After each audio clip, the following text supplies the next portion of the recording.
જય શ્રી કૃષ્ણ મિત્રો, ચાલો આપણે આજે સરગવાની સિંગની કઢી બનાવીશું. એની માટે મેં આ સિંગ લઈ લીધી છે સરગવાની. એને આપણે કટ કરી લઈશું. આ રીતે આપણે એને સિંગને કટ કરી લઈએ. આ રીતે આપણે સરગવાની સિંગને કટ કરી લેવા છે. હવે આપણે એમાં થોડા તુવેરના દાણા પણ ઉમેરીશું અને પછી એને સારી રીતે ધોઈ લઈશું. સરસ. આજે આપણે એક અલગ રીતે કઢી બનાવતા શીખીશું. એની માટે આજે આપણે પહેલા છે ને શાકને વઘાર કરી લઈશું, સરગવાની સિંગને. એની માટે મેં એક આ પેનમાં તેલ લઈ લીધું છે. તેલ થઈ ગયું છે. હવે આપણે એમાં રાઈ ઉમેરી લઈશું. રાઈ ફૂટે એટલે તરત જ આપણે આ જે સિંગો સમારીને રાખી છે આપણે ઉમેરી લઈશું. આપણે એમાં દાણા પણ ઉમેરી લઈશું. આપણે મસાલા કરી લઈશું. 1 ચમચી હળદર, લાલ મરચું પાવડર, ધાણા જીરું, મીઠું ઉમેરી લઈશું. બધું બરાબર મિક્સ કરી લઈશું.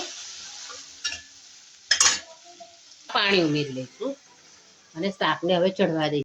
આપણું સરગવાનું શાક તૈયાર થાય છે ત્યાં સુધી આપણે કઢી માટેનું બેટર તૈયાર કરી લઈએ. એની માટે મેં આ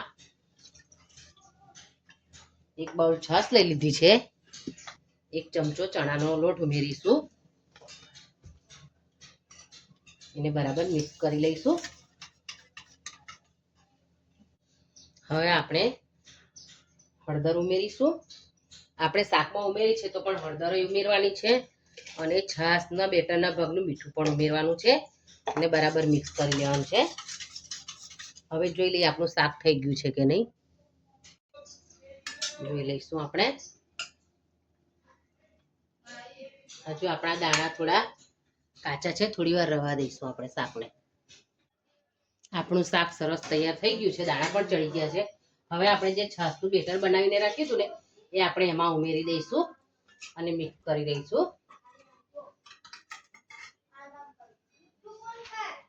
હવે આપણે કઢીને ઉકળવા દઈશું. આપણે એમાં 1 ચમચી આદુ મરચાં લસણની પેસ્ટ ઉમેરીશું.